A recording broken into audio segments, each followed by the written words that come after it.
तुझ्या कुणा कळला, तळमळलीस तू कारपुनी, हिरवा पदर तुझा जळला.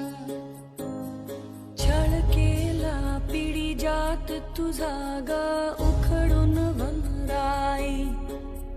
अपराध किती झाले पण आता शरण तुला आई.